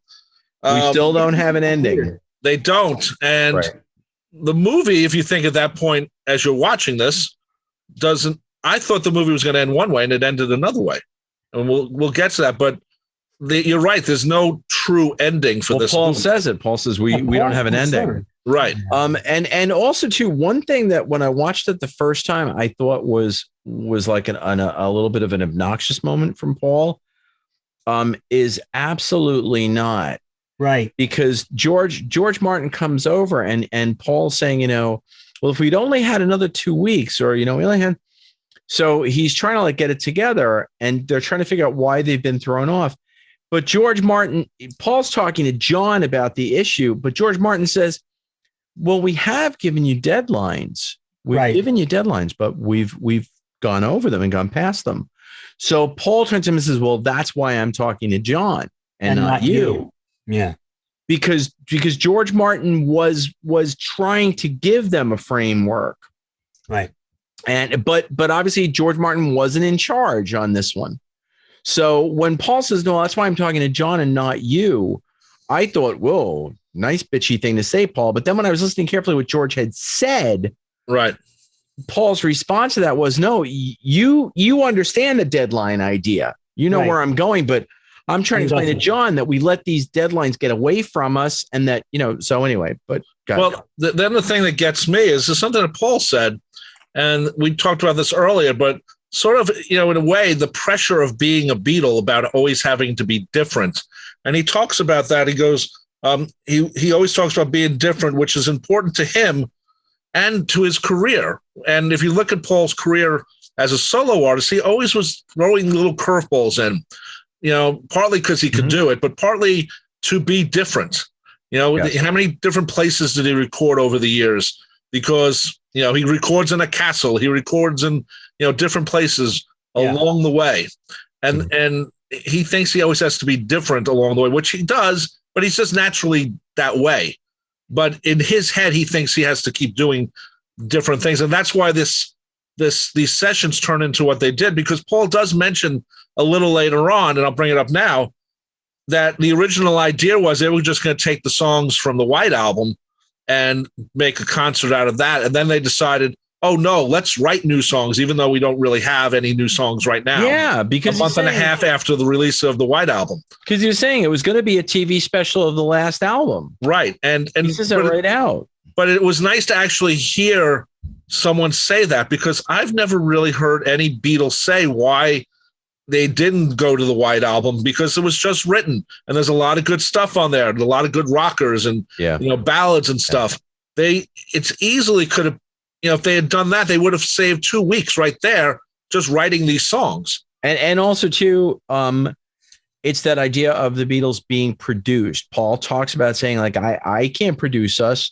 Right. And John has a line where he says, well, the thing is, we don't allow people to come in and say, you do that.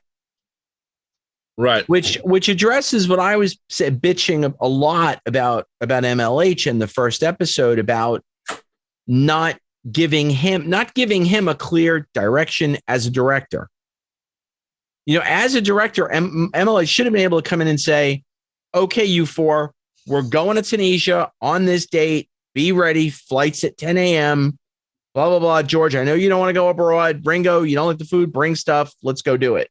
You know, but no one was going to tell the Beatles what to do, even if you hired them to be a director and tell you what to do.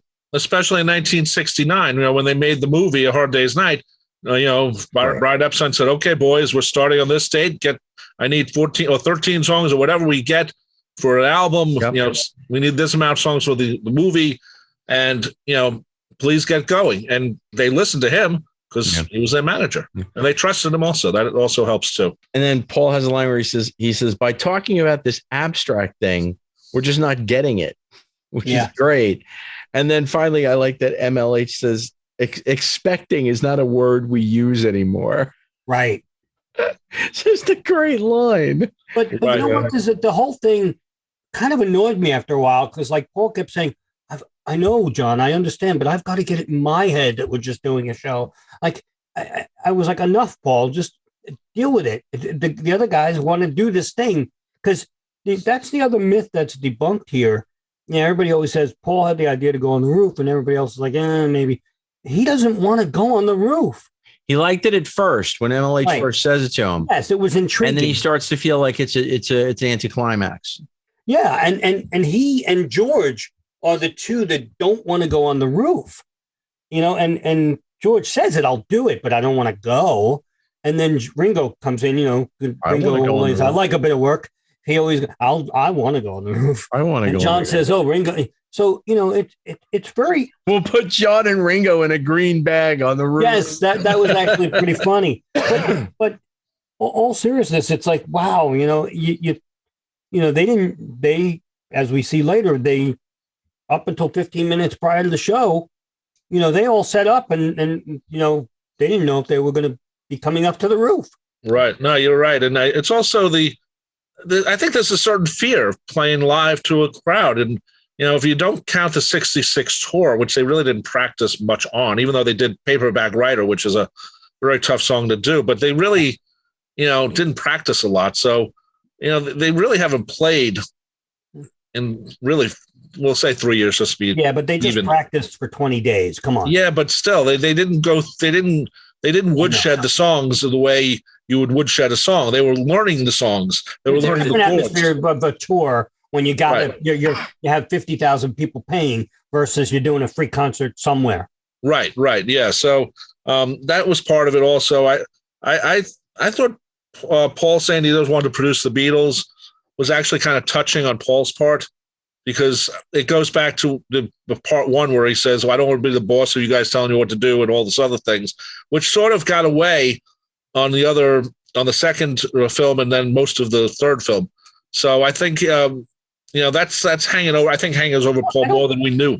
I don't think he says, I don't want to. I think he says, I can't, which is very different. He says both. He's like, I don't want to, I can't. Like he says, basically what he's implying is this lot is unproducible. Like we're too strong. We're too strong as individuals. We're four separate individuals. And, you know, but it's interesting when they're reading through the possible set list. I find it interesting that George Martin says, well, there's no question that we've got an album. Yeah.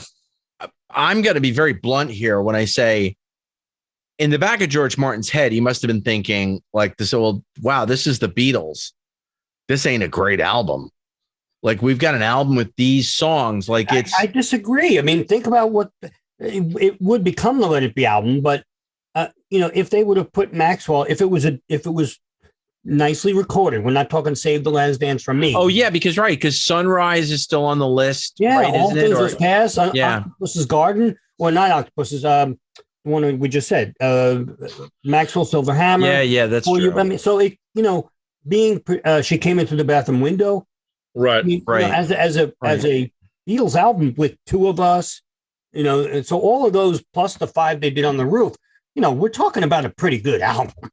Yeah, it's a good point. Okay, that's a good point. Yeah. When you're reading the list of what they could have done up there, yeah, I guess. No, George Martin's never one to do a live type of recordings. He's always liked the safety of the studio. Yeah, but the technology was now there. This was a different world for him. This wasn't a live album with an audience. This was a drop right down into the studio. Yeah. Well, if you're going to record like 5 songs in one day, why not? Right. If that's the idea of it, then yeah, it would work. Right. Did you guys laugh like hell when they showed Mike McCartney at the piano and then they got closer and the lid's down? I laughed my ass off on that. That was really funny. It's very typical. I think it's Mike comic relief too. They're showing his hands and he's playing, and you think he's playing, and then they show the actual piano lid. Oh, I laughed so loud on that. It reminded me of a Monty Python bit, as a phony thing. And all of a sudden there's Terry, not Eric Idle, Terry, not Terry Gilliam, Terry, the other Terry Jones. Terry Jones playing naked, except, but this time it's Mike Mack. Yes. Thankfully not naked. Yeah. Yes. Thank you. And then there was the George Harrison quote about, I've got so many songs for the next album. And then he says 10 albums. Yeah. Talking about doing a solo album, but also keeping the Beatles together. It preserves the Beatle bit. Which is very cool because, once again, we all know about the meeting later where they talk about we could do our own stuff. Right. I wish that would have been, and John's very receptive to it. Yes, yes. Yeah, that's cool. And then we get back together and we do our stuff. And I think, damn, if other outside influences and maybe drugs or whatever didn't hit, they were still a band. And they at this point they were, and they were still thinking about being a band. Yeah, but Paul, I'm still convinced Paul, it was either full-time Beatles or no Beatles. Probably. That's my thought on Paul. It could be. I don't say that in a bad way. I don't say that in a nasty way. I think Paul's take on it was, and I think he's been cited in interviews having said, I needed to either be a full-time member of the Beatles or I had to get away from it. So that's true, but at the same time, here the Beatles are putting out 2 records a year, basically. So they put out 1 record a year. Right. The first half is their solo. Second half, put out 1 record every 3 years, like now. Now, what does it matter? Yeah, now it's different, but back then it was 2 a year, basically. So, or they could do an album with ABBA and do an album every 40 years. I'm sorry. Well, hey, you know what though? Excuse me. The last part of this before they go on the roof is great. It's the Two of Us piece. Yeah. Where they're doing the clenched teeth version.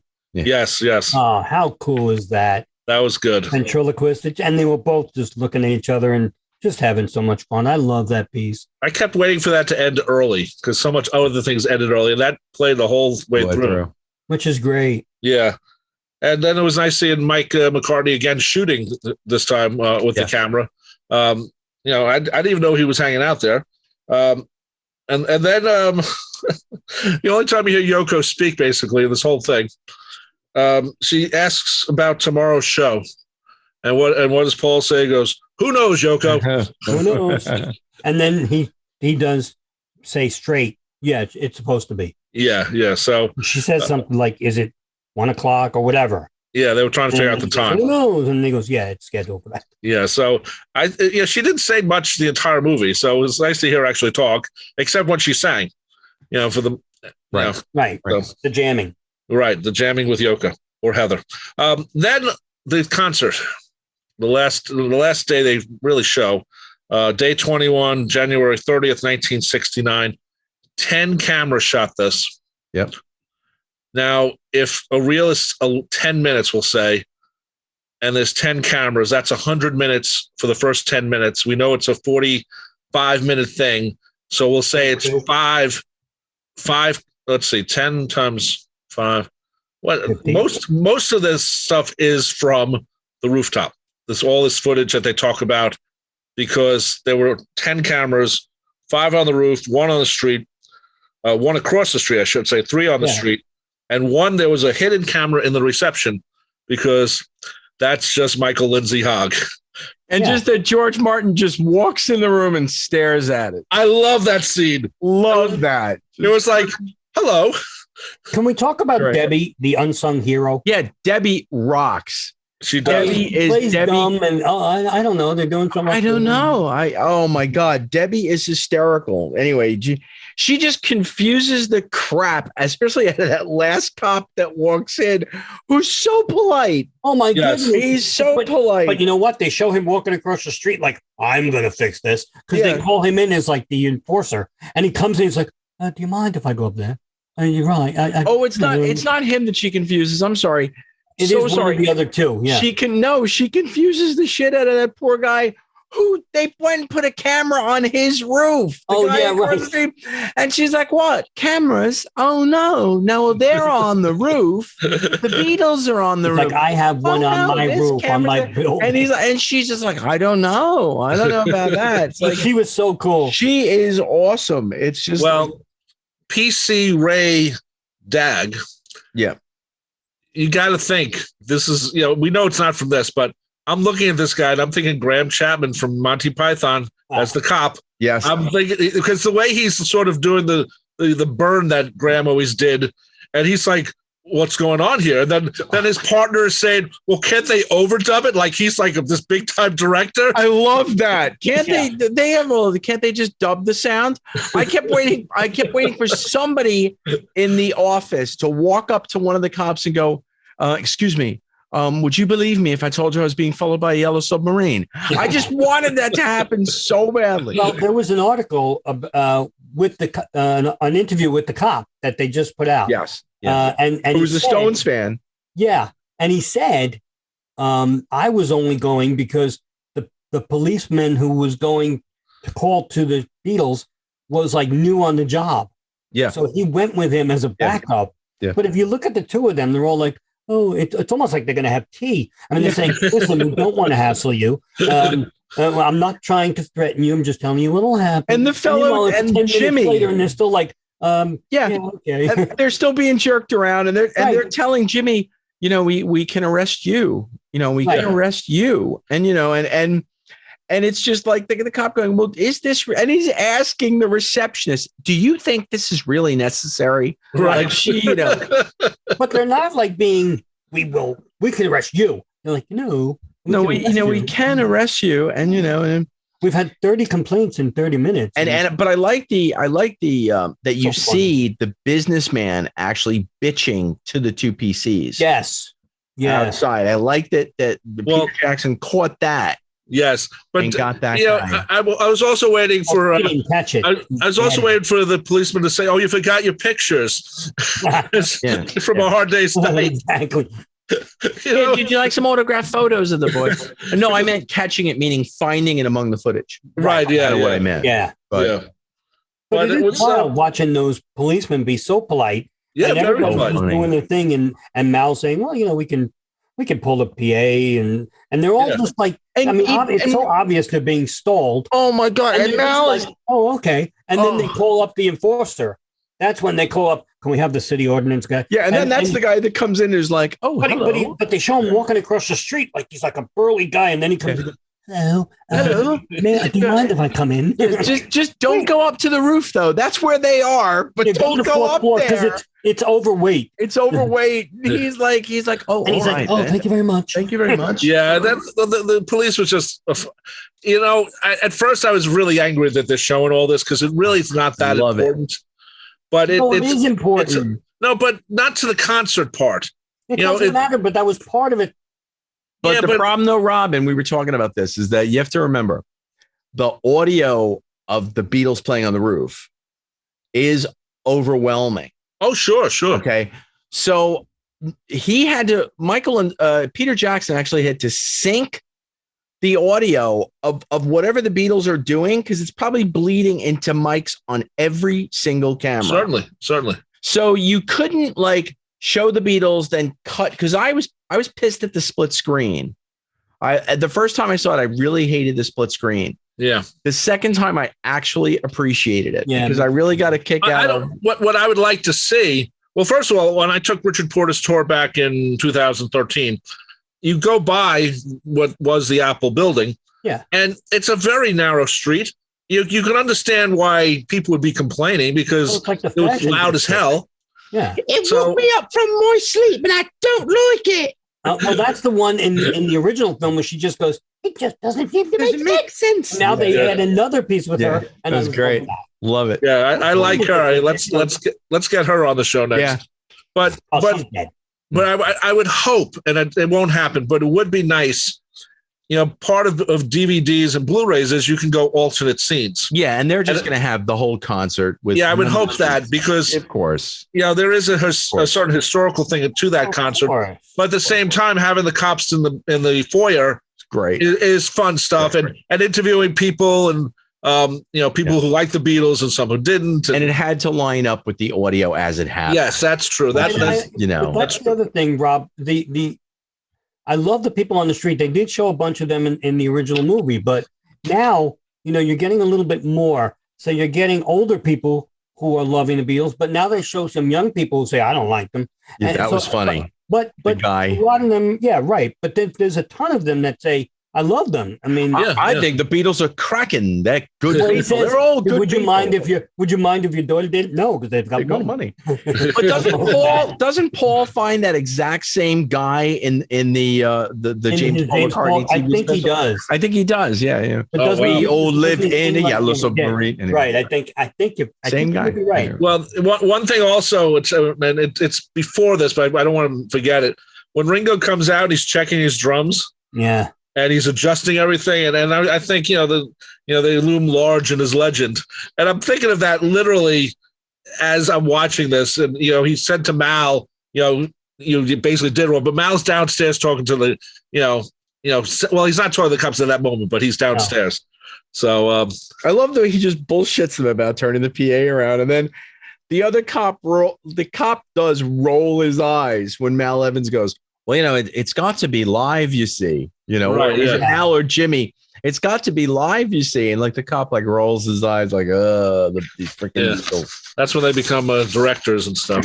So everyone, I thought, and I said this before, but I'll say it again, there were a lot more people on the roof than there was supposed to be. Yes. We talked to Chris O'Dell. There was supposed to be 4 people up, or 3 people. She wasn't one of them. And all of a sudden you have 30 people surrounding them. And fortunately, they put the wood down on the floor. The wood went right through. Right through the roof. But people are watching from across the street. Down on the street, they have there was one scene where each Beatle looks down to see who's watching them. Which is cool. And that was a very cool scene because it shows, first of all, they're still popular, but they haven't seen a crowd in 3 years like that. And I thought that was a nice, touching moment for the band.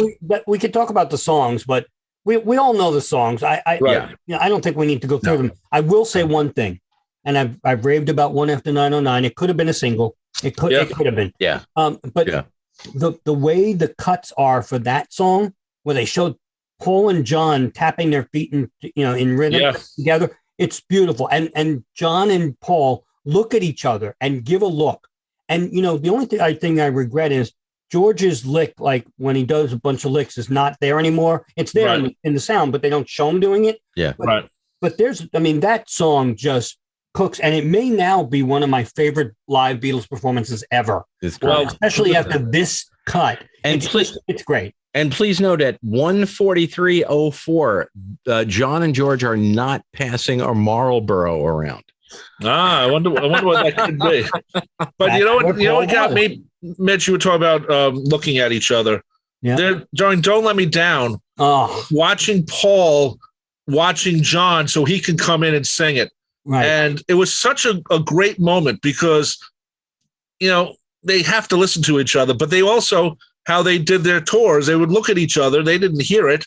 And it's still going on after all these years. And there was a moment where they just had a camera on Paul, and he then goes to sing, and then he pulls back, and then he goes to sing again. I thought that was a great little edit. My only qualm is there's no footage of Billy Preston really playing. No, there's not they show him from, they show him from, maybe from the side, from the top. Yeah, that's the only bad part. You have 5 cameras on stage. You wish that one of them could have been like, especially like the solo for One After 909 or any of the songs that he played. I will tell you though, Jackson catches George's smile when John sings "Is that it?" Bleep, bleep. And he does the mess up. George there's a great smile. And even when they're listening back later and they listen to that line, George smiles again. George smiles again. Yeah. He likes it. He likes it. But it's also, you hit something really hard too, Rob, that these guys, Paul talks about, well, you know how the Beatles are when our backs are against the wall. That's when we're our best. Right. And that they were a freaking live band. The reason why the live stuff had to stop was because of not hearing themselves. The music got too sophisticated. In the studio, even when they're dinkering around and they're jamming, it shows why the Beatles are not a jam band. No, they never were. Because they aren't listening to each other. Right. When you see some of the playing and they're noodling around, everybody's in their own space. They're not a listening band. Nope. I'm sorry, continue. No, once they hit the stage, they knew, because they spent all those years having to listen to each other or die. No, you're right. And also when they're on stage, there's no stopping. They can't stop. Nope. When John forgets the lyrics, he just goes on and you know what? It worked out great. Yep. And also one of the things they left out, and I actually should have mentioned this, I think it was a previous day's thing. They had a jam. First of all, I'd like to have heard the Buddy Holly songs. There was a Buddy Holly medley that they didn't show, but then they had the horrible the playing of "You Really Got a Hold on Me," which at that point the Beatles have become a much better playing band. And in the movie we hear that in the beginning of the movie, but in the real life chronological thing was that towards the end. So I'm glad it's out, because I think it might have taken away from what you expected, but at the same time, this was a song they performed live in '63. They played it a lot. They recorded it. This is a song that they really made a good song out of. They didn't write it. And so just to show them not getting it, I understand why he took it out. And maybe it's in the 12-hour version. We don't know. But maybe. But I would have been nice to have seen that. What I love is, showing them listening back to it. Yeah. My favorite line, George Martin says, this could be the start of something bigger. And George says, in his typical freaking humorous thing, I'm in for taking over London and then the world. Right. He said, I love that. And they all laugh. What are they talking about in the Beatles in Craft or something? Flying over London and taking over the world. Just a great line. And you know what? That is when they're showing them listening to playback. That is so great to see at the end of the movie. Yeah. It shows the camaraderie there. They're all listening and having fun. There's no edits there because you could see them miming to some of the songs, like Ringo's miming. So it's no edits. And George is totally into the moment, and he's doing the stuff. And it's nice. It's just a nice moment. But just before we jump to the studio, just like I'm sorry, it was cool to hear the little bit of Rainy Day Women 12 and 35 at the end of with John, when everybody must get stoned, and the stone you win, and at the end of I've Got a Feeling, to hear God Save the Queen. And it cracks me up that my two favorite looks of the entire rooftop concert, Paul gets this shit-eating grin the minute he looks over his shoulders and sees the cops. Yep.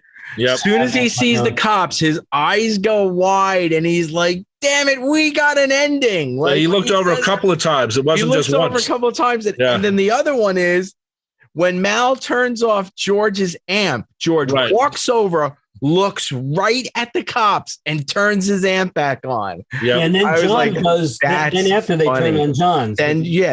John was ready to stop when he couldn't hear. Yeah. Then Mal pops John's back on. Yeah. So they can finish. The look on Paul's face when John, there was one time, I think it was Don't Let Me Down or Dig a Pony, and John, or maybe even I've Got a Feeling, whatever it was, John did something and Paul went, yes, we do. It's something like that. And he just laughed and he almost lost it on the song. Yeah. And it's just such a great moment. Yeah. The two of them just had that great moment. Yeah. Now, if the Beatles were in there regular stances with George in the middle, it might have been very different. Right. You had to, far ends the roof. Yeah. Well, one thing about the remix of that, One After 909's remix is maybe the most radical because it took out some of the yeahs, the back and forth yeahs and little things that, I can understand why they were taken out. But when you see it, you're used to seeing it from the original version. And I think that was part of it. They did remix it a little bit. They took out some Paul yeahs along the way. I often wonder if the cops hadn't shown up, would they continued? Well, I think we only had 5 or 6. Right. But to have had the acoustic guitar up on the roof, to have had the slide guitar, the Hawaiian guitar on the roof. But back, Mitch, back to you with the downstairs, man. Just, I love the interaction between like it seems like Billy, Maureen, and George are just totally lost and absorbed in it. Yeah. The whole thing, like Linda and Maureen with their hands. I don't think that was Linda and Maureen. I think it was Ringo. Was that Linda and Ringo? Red coat. Oh, you're right. You're right. It is Ringo. So you're right. He's doing that with them. Yeah.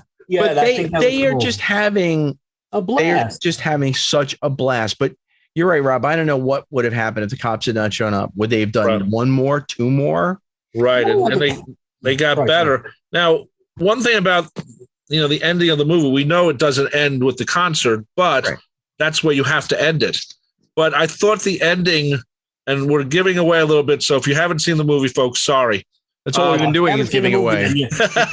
Listening to our show. But I thought them listening to the tapes afterwards and the happiness that they had was even better than the rooftop ending with John saying, "I hope we pass the audition," because there's a gathering of happy people, and we sort of have one issue, one view of this movie, this album, this whatever, and then we're seeing this, and they're really happy, they're excited.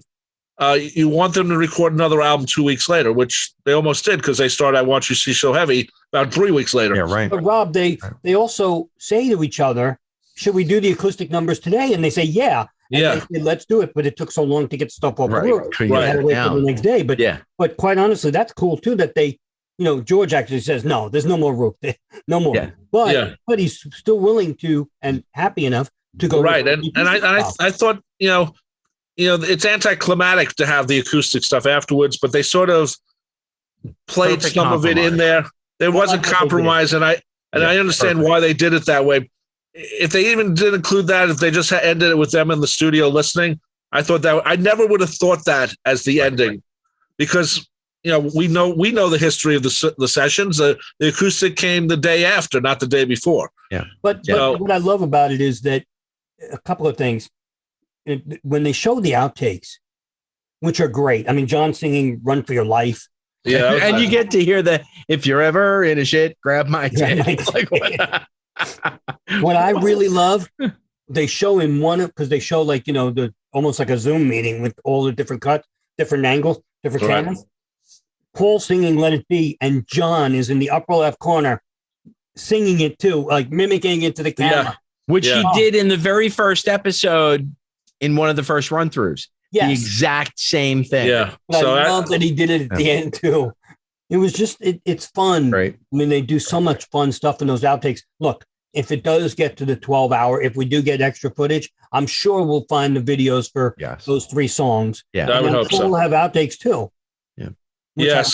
But a lot of it is from the concert, the rooftop concert. And, there was a lot of, at least to me, I thought a lot of, okay, we got to cover the Niagara reel because we don't have the actual film. The other little picayune thing, and again, it's a very minute picayune thing, so please don't, kill me for this. But the people will. But when they say this performance was made is the actual one on "Let It Be," on a bunch of songs, they do it for "Dig a Pony." But "Dig a Pony" had the beginning of "All I Want Is You." Yes, but it's edited out on "Let It Be." Okay. Right. It sort of gives the impression, though, that that's the performance. So but it is the take. I understood. Yeah. So. I get it. But, anybody who's a newbie is going to go and if they like that, They're going to buy. Yeah. Truthfully, what it should have said was an edited version of this take was used on the Let It Be. finished album. Yeah. Right. Little picky on thing. I'll give you that one. Well, and of course, there's no mention of Let It Be Naked. No. Well, they were going to be naked on the roof. Or fly on the wall, Right. Or fly on the wall, They would have done it naked, but it was too cold. And then George's song, Every Little Thing, could have come in. Oh. Well, the thing was, John's hands are freezing the entire. He keeps blowing on him, and it was. I thought a nice way to end the movie the way it did, and I was. I can't really complain. Yeah, I'm very happy with it. All in all, this was a great documentary series, whatever you want to call it. So well done. I think that you can't, I had complaints when I first watched it, and maybe I was being too picky as a Beatle fan. But you know what? When I went to watch it the second time so we could do these shows, it really hit me what we were seeing. The first time it was like, oh my God, we're going to see the Beatles, Let It Be. Oh my God, get back. And then you're like, oh my God, 8 hours. But then when I went to see it again, I realized the enormity of what we're seeing and the historical purpose or historical importance of what we were seeing. And it just made it a different watch. Well, this also is, streaming. It's, all these hours. It plays differently if it was just a film that we might have seen in the theaters. Because you would want to see more complete songs in the theater. But if it's 100 minutes, maybe you just get the rooftop because you're going to have, nice speakers and that type of thing. And you want to hear, complete songs. So, that's part of it too. And, if it wasn't for COVID, would we have had this 8-hour version? Where was the thing on the road that said, you know what, let's make this longer, instead of just redoing or re-editing a movie that some people didn't think was a good print to begin with. Right. I think if we would have gotten a 2.5-hour version, it would have been very enjoyable to sit in the theater and watch it on the big screen. I would have loved that. But now having seen the almost 8 hours, I think, what would you have cut, to make it that 2.5 that we really, that's we would true. have missed a lot. It would have been like Lord of the Rings. They would have released a different part every year. Yeah. Director's cuts. That could have been. And look who did it. Hey, Anyway, that just about does it for our review of The Beatles Get Back, Part 3, which is available on Disney Plus streaming, and hopefully later on. What was it? I just said 3. Oh, I'm sorry. Yes. And hopefully will be released later on as a DVD/Blu-ray, and maybe some more music too. Who knows? I am Rob Leonard. I've been your moderator today. Same thing. And joining me has been Mitch Axelrod. Take care, folks. And Tony Trugardo. See you soon, everyone. Any comments, go to our Facebook page. We'd love to hear from you. And we'll see you next time. And thanks for listening. Take care. Bye-bye. Bye. Fab 4 Free For All was edited and produced by Tony Trugardo at Word of Mouth Studios in Westbury, New York. The opening and closing theme is My Dolly by the band The Badge, featuring longtime listener Jeff Slate, available on its debut album Digital Retro and recent Best Of compilation, as well as from the Fab 4 Free For All website. Thanks for listening to Fab 4 Free For All.